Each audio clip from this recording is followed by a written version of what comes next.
So good afternoon, everyone. Hello, my name is Bridget Maloney, and I am the Managing Director of GEDI at the University of Waterloo. GEDI is the gateway for enterprises to discover innovation. Before we begin, we at the University of Waterloo would like to acknowledge that we live and work on the traditional territory of the neutral Anishinaabe and Haudenosaunee peoples. The university is situated on the Haldimand Tract, the land promised to the Six Nations that includes 6 miles on each side of the Grand River. I'm very pleased that you could join us for this month's 30 Minutes with the GEDI Exchange webinar. The GEDI Exchange supports the success of startups and scale-ups affiliated with the University of Waterloo. It actively promotes collaboration among its members, which are both small and large companies, and the university. So after a year of working from home, I just moved my office back to campus here at GEDI on campus proper yesterday. So I hope this setup looks good for everyone. So for today, we'll be focusing on the theme, putting the digital universe to work, augmented reality and digital twins in Industry 4.0. So to talk about that, I'd like to welcome Fernando Muniz-Simas from EXO Insights and Ray Simonson from Glove Systems. And in a moment, each will introduce themselves before addressing that theme. So then at the end, we're going to go through some audience questions. This month, we're experimenting with a slightly different format. So we'll give the speakers a few more minutes to get into greater depth on their area of expertise. So the panelist portion will now be 30 minutes in length, and it will be followed by a 10-minute optional Q&A. So if you, the audience, are able to stay with us for that, that would be fantastic. And throughout the webinar, please send your questions via the Q&A in WebEx. Just click on the Q&A in the bottom right corner of your window and select all panelists before sending. So this event is being recorded, and it will be uploaded to GEDI's YouTube channel. So for now, I'd like to turn it over to our guests to introduce themselves. Let's start with Ray. Could you introduce yourself and Glove Systems? Hey, Bridget, thanks for having us. I'm Ray Simonson. I'm the CEO of Glove Systems. I almost graduated from Waterloo Engineering a long time ago. I have been working with Dr. Carl Haas of the University Civil Engineering Group for over 15 years on a variety of initiatives related to industrial infrastructure, engineering, and construction. 3 years ago, Dr. Haas and Madi Sharif asked me to help them commercialize some exciting manufacturing technology that they had been working on for years. I was so excited, I figured I better come out of retirement and join them, which I did. I also brought in Rob Payne as our final co-founder, and there you have Glove Systems, the most exciting spin out from UW Engineering in the last 3 years. That's fantastic. Thank you, Ray. And Fernando, could you introduce yourself, please, and EXO Insights? This company has been incorporated here in Canada 4 years ago. We are an interesting animal as we began doing our work some 10 years ago outside of Canada in Chile with the mining industry.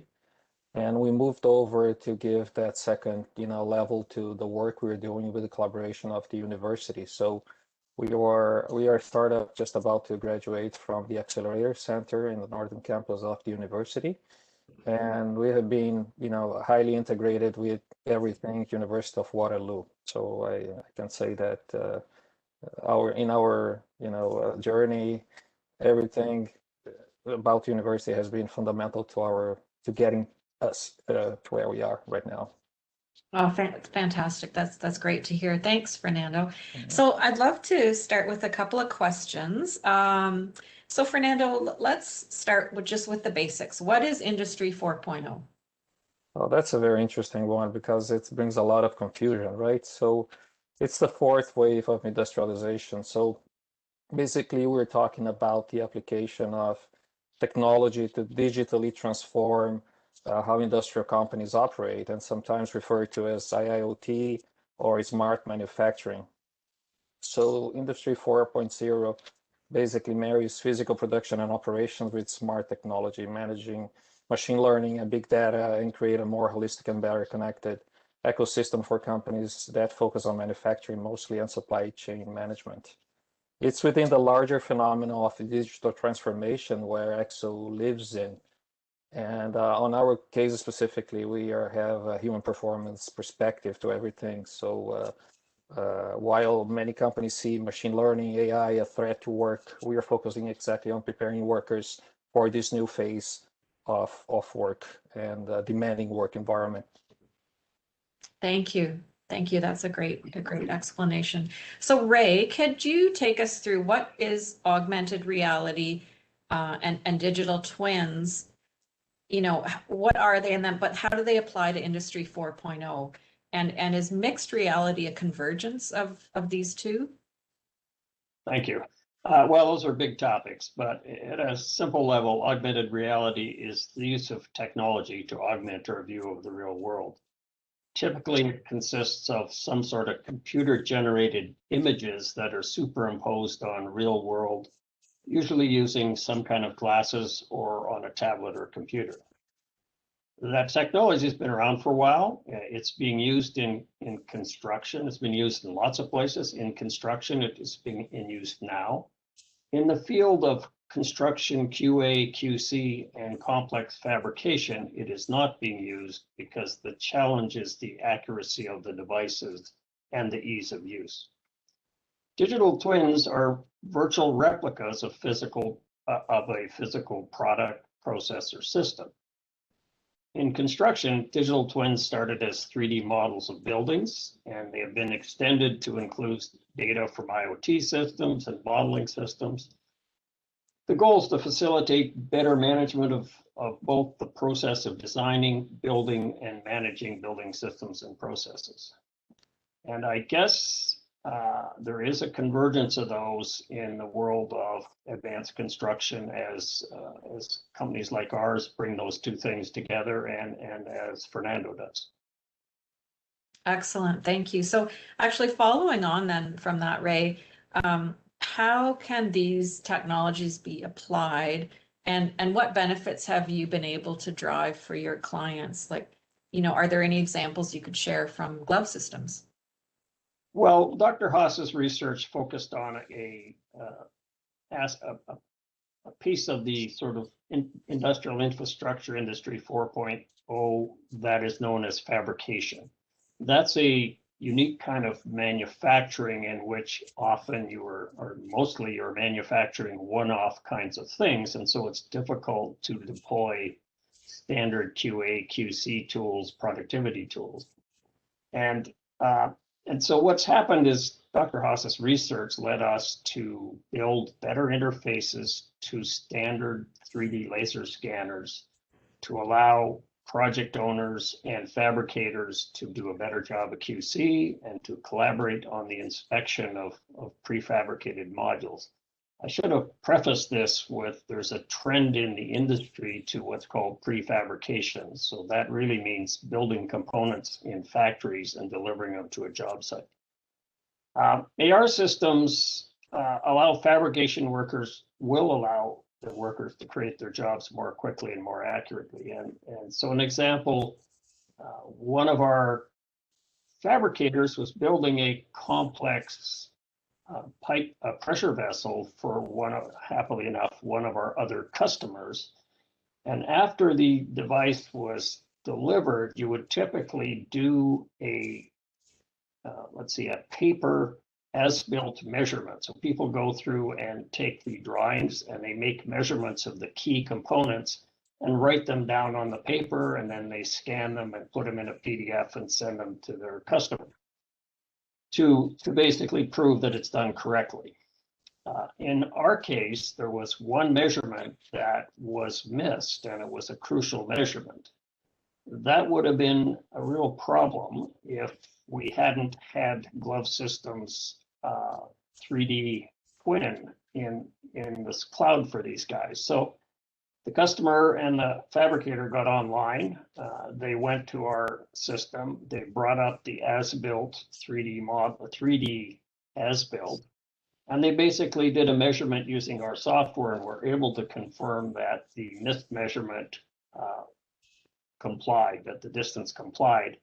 And therefore, nobody had to ship anything back. Nobody had to rush to change anything. So that, the savings are both in time and in cost. Thanks, Ray.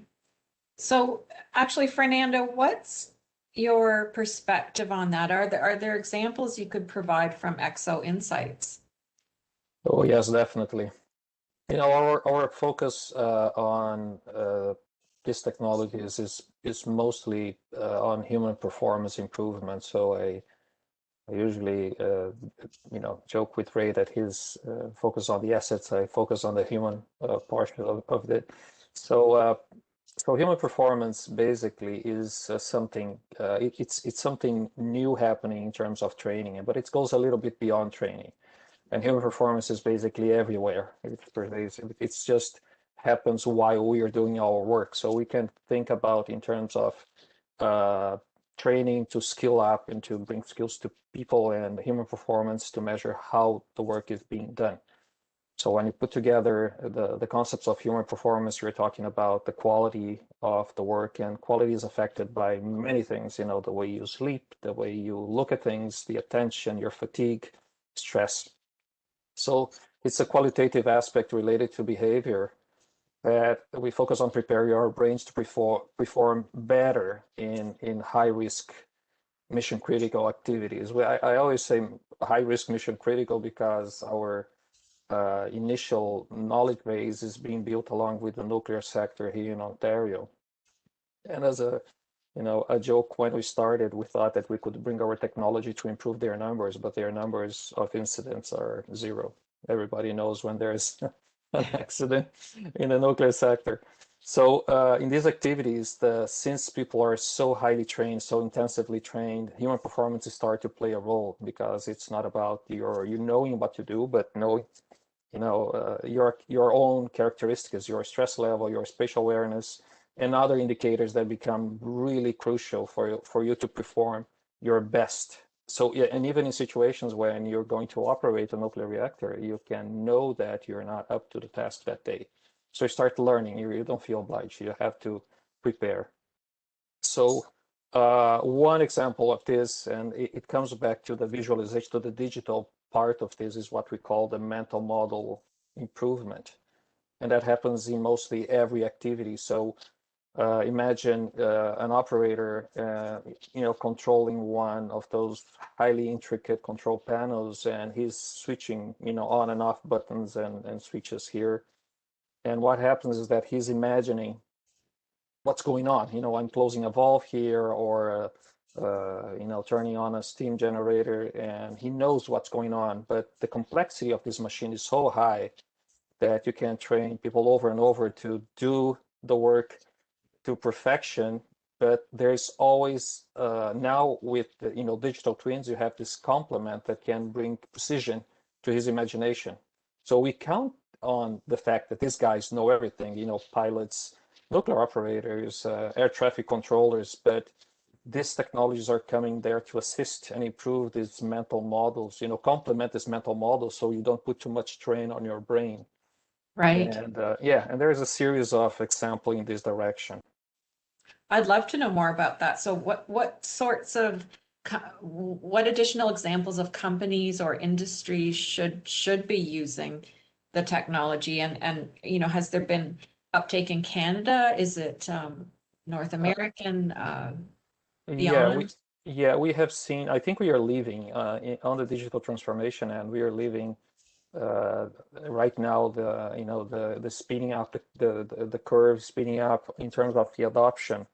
Our closer experience is with the nuclear and, curiously, the defense sector too, which share this mission critical high risk.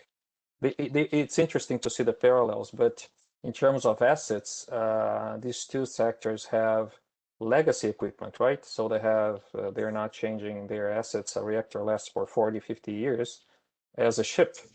So digital twins comes as a very, very strong force in terms of keeping these assets updated. They are like the glazing with technology that you put on these assets for them to last, very long. And also the asset and the human factors of the digital twin play a role all together there. So fantastic to hear, nuclear and defense in Canada, and I'm sure there's other so that I can't even think of, high risk scenarios, maybe mining. There could be Well, more. exactly. The mining in general, we are, well, curiously and maybe luckily, we started with these sectors which are really concerned about efficiency and saving lives, naturally. But if you look on the long term, every asset that you have that can be transformed into digital twin will benefit from the technology. So long term, basically everything can have a digital twin that will allow you to either check for, precision part manufacturing, as also to train people in situations that you can never, ever simulate on real assets. Right, So right. the uptake has been like strong and steady. The thing is that also, the downside, let's say, of this is not just easy like that. We're talking about huge transformations in ways that industries are. So in our case specifically, we are, developing against, major regulations and regulatory barriers, protocols and procedures that are in place. So it's just not a matter of bringing in this, exciting, colorful technology. You have really to start piloting and showing, but the management, everybody's convinced that this is the way to go because the benefits are tremendous. I was just seeing a case of the adoption of the HoloLens for a Lockheed Martin use case they had for this Orion space capsule, and they were saying that errors were brought to zero. The riveting of the capsule. So I said, okay, 1% is fine, but zero is that's really good. That's a really good indicator. So I think we're getting, really close to perfection in many manufacturing activities. Fantastic. That's so interesting. Thank Yeah. you, Fernando. So Ray, actually, over to you. What are your thoughts that you'd like to augment on comments that Fernando made, and do you agree or where would you like to interject some comments there? I was saying I'm an argumentative person, and normally I would argue with Fernando about something, but he pretty much nailed it. Do that, Ray.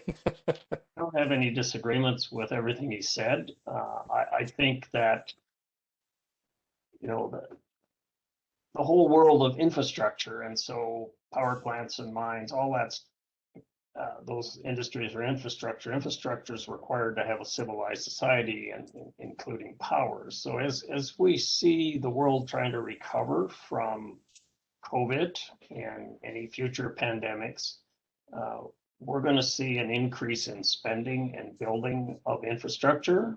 I think I would have mentioned, Fernando, that not just power and military, but pharmaceuticals, so vaccine manufacturing is going to be important. Yes. And that's something where you should get it right. And also various kinds of petrochemicals and other things that society needs. So I think these industries have to start adapting these technologies so they can achieve more efficiency in the construction and then the operation, and more safety. Right. And that's actually a perfect segue into my next question was really, Ray, where do you see, these or sort of allied technologies heading? And what is Glove Systems' role in that? Where do what is Glove Systems doing about that?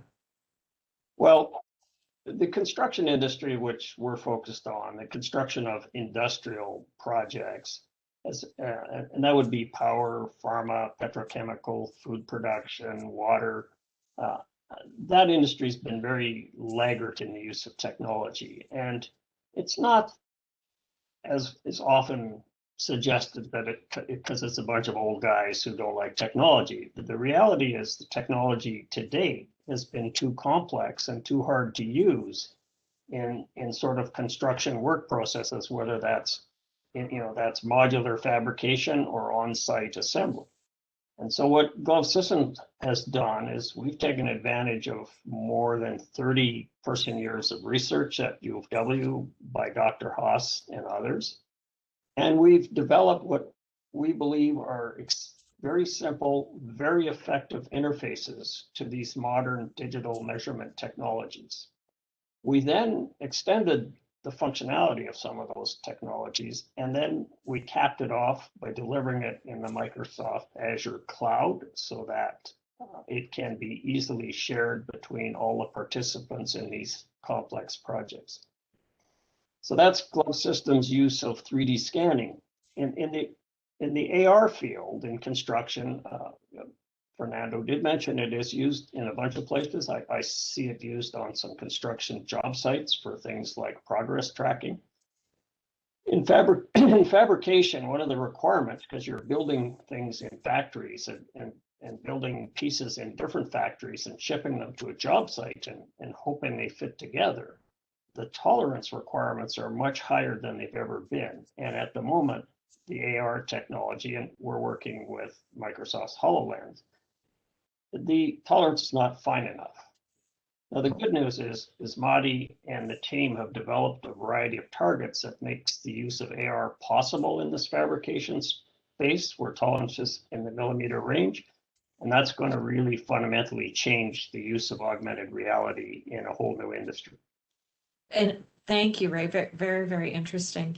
And then Fernando, with EXO Insights, I guess sort of similar comment, where do you see the technology or these kind of allied technologies heading, and is EXO Insights doing anything, focusing on that or doing anything, to move in that direction? Okay. Yes. We are in our case specifically, we have a lot of focus on the human performance, the professional. So one of the things, there are two things that are crucial for us here. One is the making people familiar with the technology. We have seen more than once, applications that failed because people didn't feel well using hardware, our headsets. There are workarounds with that, not focusing only on in augmented reality on using headsets and HoloLenses, but also having tablet-based applications that can perform that way too. But one of the factors, and we are a human performance-focused company, is to make people feel comfortable with the technology. It's been a change. We do work with VR and AR, and it's very common that every tech symposium, congress, or anything have one of these headsets as the icon of the event, but it's not that common, right? We still work with a number that only 10% of people have tried VR or AR, which is really low. So that's a good indicator of where the curve is going, and we are not there yet with the hardware. The hardware is going to improve. Lighter, faster, cheaper. It's very important. We just haven't announced here in Waterloo of a company called Ad Hoc that launched their new eye tracking system based on not on light. We've been using eye tracking for a long time, but it's a huge, development, very cheap, very inexpensive technology that we are certainly to be adopting. So hardware is coming along very fast. So we have this aspect of training people. And on the other hand, we also have to be careful about the data that we generate, because there are major privacy concerns when we start using these measurements, where there's a lot of talk about the information you get out of your browser and phones and things like that. And we are measuring your heartbeats, your sleep patterns, things like this sort of information, which is there information there that we don't know about ourselves, right? So the other aspect is here, how do we manage the information generated in terms of the privacy, and also the use of the anonymous information for the greater good of the improvement of a company productivity. So these are the two areas that I think they are the gray zones in terms of familiarization with hardware and what you do with the data. But the data you get is tremendous. You collecting your sleep patterns to your performance during the day. We all have a perception of that, but now we are getting to have hard numbers and how we change habits. It's a pretty tough but fascinating job. So, well, yes, thank you. That all makes sense, but they're things that we don't, think about every day. So it's people like yourself and leading the charge. So it's exciting what you're doing and what both of you are doing. So actually, last question. We're already almost near the bottom of the half hour. So just for both of you, you touched on this earlier, but why or how does continuing to partner with the University of Waterloo make a difference to your company? Maybe Ray, over to you. Sure. Well, certainly Waterloo's first-rate technical programs and talented people give us an advantage when we're competing in the market.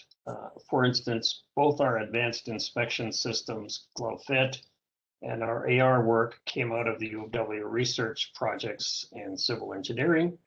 And I have to add that both Watco and the Velocity Incubator program have been instrumental in the growth of glove systems. Great, thank you. And Fernando. Well, we are, I think, one of those privileged companies that have strong ties with the university, although we're an independent company, right? We feel like part of the family, but physically based on the North Campus. But we currently have three research projects on the way with the university. Every time I have a conversation with the professors there, I learn something from the first conversation, and we value the university as a source of validation of our crazy ideas, right? So they help us bring this to reality and validate the numbers and things that we are offering the market in general. So there are so many ways the university has helped us, even in management consulting and focusing the company in the right way. We do have co-ops and graduate and postgrad students regularly working with us. So I can only see this relationship, growing stronger and stronger. Oh, that's great to hear, and great to hear you're located just across the street in our North Campus in Exactly. the Research and Technology Park. So Exactly. fantastic. So, well, my apologies. We're already at the time where we're going to start to wrap up and move to the audience Q&A portion. So I'm sorry to have to interrupt this great conversation, but we'll move on to the Q&A. So first of all, though, I want to extend my huge thanks to you, Fernando and Ray, for your insights and your time today. And hopefully the audience learned as much as I did about putting this digital universe to work, especially in Industry 4.0 and with the technology of augmented reality and digital twins. So thank you very, very much. So now that we're close to the 30-minute mark, I hope the audience can stay. I hope you can all stay for another 10 minutes. We'll do a 10-minute Q&A with questions from the audience. If anyone needs to drop off the webinar, though, now I would like to thank you very much for joining and hope you can join us next month as well. So the Q&A is also being recorded and will be made available. If anyone in the audience would like to exchange some thoughts with Glove Systems or EXO Insights, please let me know. Your contact info won't be shared outside the university, and we'll make introductions only at your request. So please feel free to reach out to me, Bridget Maloney, at my email address shown on the JEDI homepage where you registered for the event. And we'll now share a slide that shows our next month's upcoming webinar, which is on April 20th. And we'll be discussing the network effect, how organized collaboration and teaming accelerates progress and commercial success. So you'll receive a link to register for that webinar after today's session ends. And would love to hear from everyone about what you thought of our slightly longer format today. So for those able to stay on for a few more minutes, hope you can, we'll now start the Q&A. And so I am happy to start that. And I want to thank those who can stay, who were able to stay from the audience, and thank those who submitted questions. So I have been provided with a selection of audience questions to ask the panelists. And Ray and Fernando, you're both welcome to, just contribute to the discussion. I might try and start by asking one of you just to kick it off a little bit more efficiently. And we'll try and keep the answers somewhat short just to allow kind of a maximum number of responses during this 10-minute Q&A. So let me see who we have. Question one is, we'll start with Ray. So Ray, have you seen any change in how these technologies are being applied during the pandemic versus before, and even coming out of the pandemic? And I know, I believe it was you touched a little bit on this, but might be interesting to hear a bit more. Yes. So again, in the construction and fabrication industries, because of the high value of the modules being created and the high cost of a screw up, there's a lot of inspection that gets done. And so the fabricator always does a final inspection, and often the project owner will then send a team in to do a final inspection. Well, guess what? You can't travel very easily anymore, especially if you're inter-country. So one of our customers told me a story where he hadn't used our stuff on this module, but his customer phoned him up and said, we need to do our own inspection. So let's get on a cell phone video call, and we will ask your guys to use your tape measures to measure things and then hold the camera over it on the phone so we can see what the measurement is. That's pretty silly. That's what people are doing. In the future, people aren't going to do that. They're going to use these tools to do an inspection, and they will get on the internet and do an inspection from wherever they are. So certainly gets over the travel thing. Plus, at the end of the day, it saves a hell of a lot of money. Yeah, thank you. Makes sense. Thank you very much. Yep. Ray. So another question came in, Fernando, over to you. It's a little bit long, so I'll read it out. So as we look at AR for the development of infrastructure, digital twins, how does this translate to the creation of digital twins, AR overlays for people? Are the techniques and approaches quite similar, or is it a significantly different application? Especially when considering a network of human participants that, interact and engage in a very coordinated socio-technical system. Okay. Yeah, that's a good question. It's a full question. Yes, from my understanding, this would be a question: how do we make digital twins more, democratic? Everybody can generate a digital twin and interact and provide this information for a project. By our understanding and focus, even though we're not, I think this is a little bit on Ray's field too. We have been playing with the possibility of a manager on the field if he needs to. Let's see. I'm going to give an example that may answer this question. He can using his phone, generate his own twin, share this over a network and with his boss somewhere or over the ocean to have quality assessment of a failure or some part that, imagine a ship that has a problem or some rusty component, but the maintainer there has no knowledge on how to manage that. So one of the things we have seen as an opportunity is to provide the worker with a simple digital twin tool that he can share over the internet on a server-based architecture. What I'm talking to you is a little bit related to R&D work too. It has some 5G expressions there because this 5G server can render information real time and share it remotely with someone that would give you precise information and avoid, and this relates to the COVID effect, the problem with traveling to solve install components and have this information precisely rendered, interpreted, and given, helping this expert giving a response back. So I think what the answer approaches here is a little bit how we can bring people all together to take advantage of how digital twins, of the power of digital twins, and this is a take we are looking into because we have found situations where there are no digital twins. We're going to talk about our legacy equipment experience, and we need to, and a digital twin there would make a lot of difference. So it's kind of an app on your phone that you start and prepares a digital twin to help you on your work. So this is something that's happening, if this is what the question is specifically. Interesting. Thank you. Thank you, Fernando.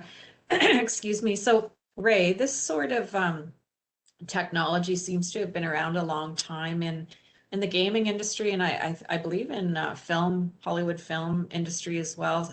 So what's changed that now allows these technologies to be used in the real world?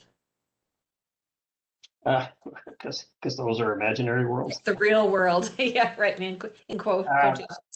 Well, as I said earlier, being able to make them usable by more ordinary workers is going to be a big game changer in this whole thing. So in the past, you're right, you could do a lot of things, but it took scientists and engineers and highly skilled technicians to deploy these technologies successfully. That doesn't work very well in construction because they're too slow and they're too expensive and there's too much variability in everything that's happening. So we think that these problems are now being solved between companies like Fernandos and ours. We're making it possible for regular working guys to use advanced technology and do a better job than they've ever done. Very cool. Thank Very you. amazing. Thank you. Yeah, fantastic. So, Fernando, back to your prior response that you were commenting on. So, can you expand on the role 5G is playing, or on the role 5G is playing in terms of a role in the implementation of these technologies and the use cases that you described? Do you think that 5G will be a step change or game changer in terms of what it will enable?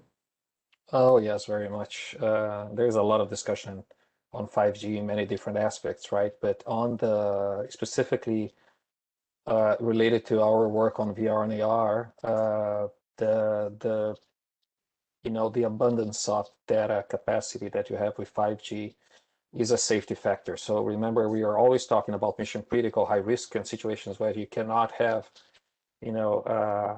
missing data anywhere. So if I miss a channel, or if my data stream is not working, I'll have an immediate second channel and a backup on that. And the other thing is the latency, the speed of the information. We're talking about 1 millisecond. So how does that work for us? The speed is a fundamental game changer. I can scan an area here and not depend on the local hardware to make this a viable digital twin. So I can just upload this to a server and get the image back and interact with the image in real time very fast, considering the power of 5G. And 5G networks are, even though we think about the cell phones, they can be, within a company, within a nuclear reactor. You can have your secure, unique 5G network. Of course, considering all the barriers of the 5 meter thick walls, things like that. So, this is where 5G plays a role. The latency and the many channels you can manage at the same time with many different people.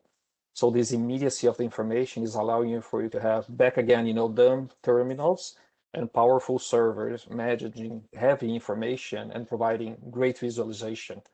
So you can be on your work area, scan this, have it the same, immediately a digital twin of that, make changes on the digital twin and solve the problem you're facing. So it's basically mind blowing. So we were talking about the power of remote experts that usually have a hard time, the highest level expert you have in a company, he'll be remotely, solving high level problems and high risk problems remotely and empowering also the local worker too. So that's where I think that's an upside of what you're living with digital transformation. You're going to train on site without risk people and at a good cost. So training will happen while I'm doing my work with a high level of precision and safety. So it's, I can spend like forever here. Well, both of your companies they're so vital to the future of industry. So thank you so much. That was really interesting conversation. I'm just the last question really quickly as we're came in and we're right at the 10-minute mark. And this one actually is really addressed to me. So this last question comes from one of the Jedi Exchange members. It's the CEO peer-to-peer. It's a network that represents a scale-up ecosystem of 450 CEOs, founders, executives, community champions. So they're asking how their network can be leveraged to tap into the University of Waterloo's, well over 200,000 alumni and the 3 million expat Canadians that were recently described in Planet Canada. I believe it's a book.